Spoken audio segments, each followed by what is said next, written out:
Okay, today's topic is over linear inequalities, something again that was introduced in Algebra 1, hit again in Algebra 2, and we're reviewing it now in Precalculus. So a couple different things to recall when we're graphing linear inequalities is anytime I graph that, I end up with a line that's going to divide the coordinate plane into what's called half planes. So the linear inequality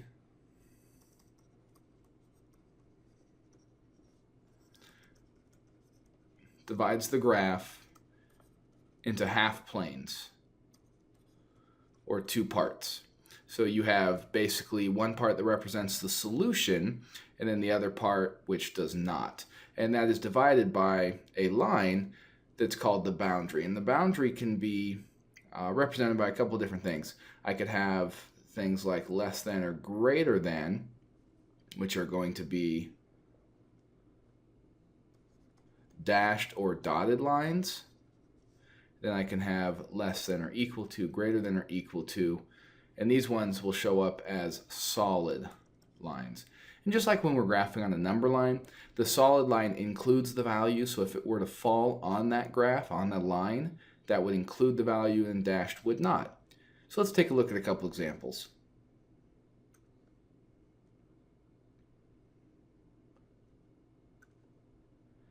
So we're asked to graph the following inequalities. So this one is just x is less than or equal to 2. So I know that any equation with x equals or x less than or greater than is going to be a vertical line. I see that this is or equal to, which tells me it is solid. And I see that it is less than, which means I should be shading to the left.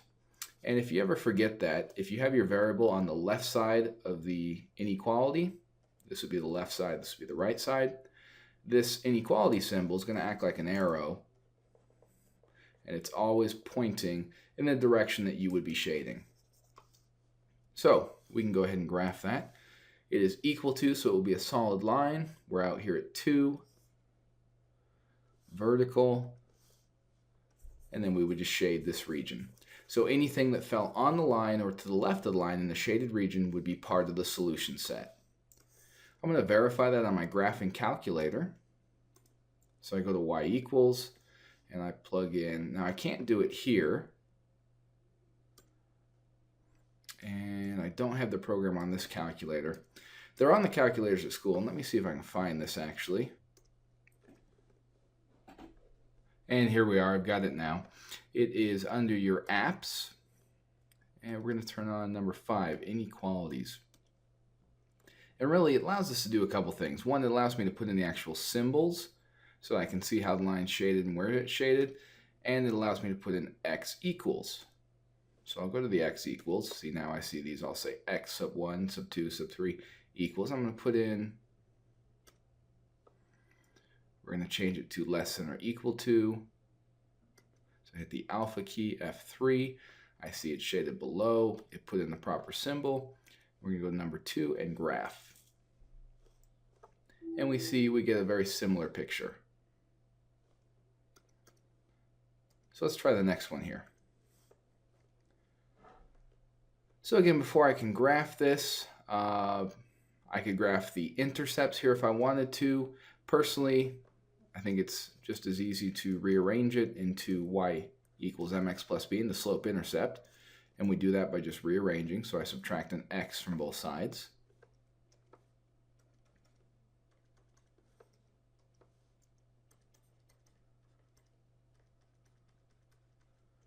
I'm going to divide everything by -2. Now, one word of caution, common mistake here. I just divided by a negative number. So remember what that does to your inequality symbol. It is going to flip it. Negative over negative is positive, so this is x over 2, or 1/2 x, minus 4. So now I can go ahead and plot this. So I have an intercept at -4. I have a slope of 1/2. That's 1 up, 2 over.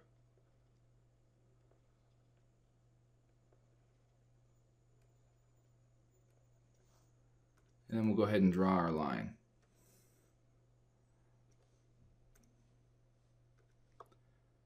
Now again, this was or equal to, so I went ahead and made a solid line. We're talking about values greater than, Greater than is as we move upwards. And we'll double check again. We'll verify on the calculator. So I'll go back into our y equals. Since I've turned the app on, it will continue to turn on. I'm going to go up here to x equals because I do want to clear this out.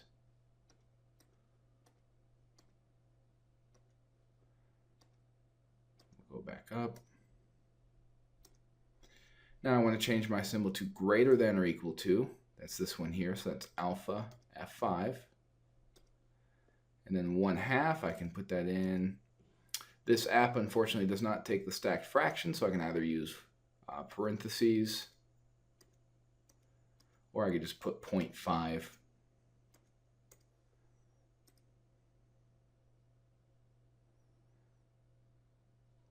And we see we have a very similar graph. Okay, let's take a look at the last example here.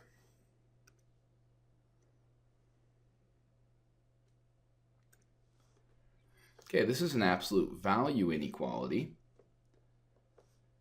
It's already set for y is all by itself, so we're just going to go back to y equals key here. This is less than or equal to, so I'm going to change my symbol. Alpha F3 changes there. Let's clear that out. And then I'm going to go put in the absolute value. That's under the math key. Right arrow over to number, ABS, and I want x plus 1.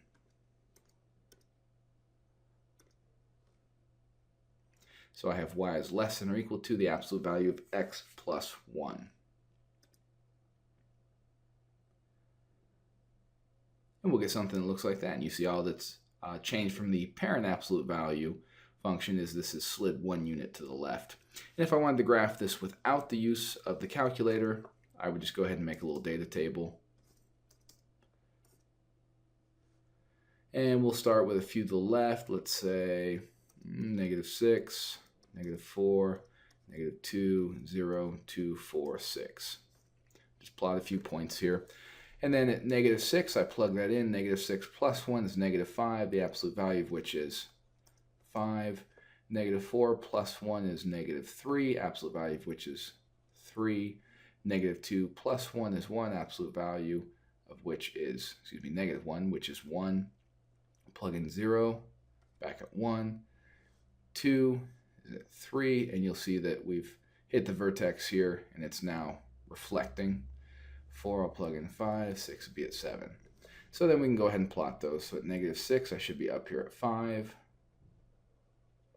-4, I'm at 3. -2, I'm at 1. And we're down at 0, we're at 1. So we actually hit right there. And then we're just coming back up 2, 3, 4, 5, and then over at 6, 7. So we'll go ahead and draw those. Again, this is a solid line because it is equal to.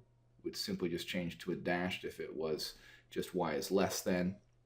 And we're talking about values less than this, so we shade below. Again, compare that to our graph. And we have a very similar looking graph. Okay.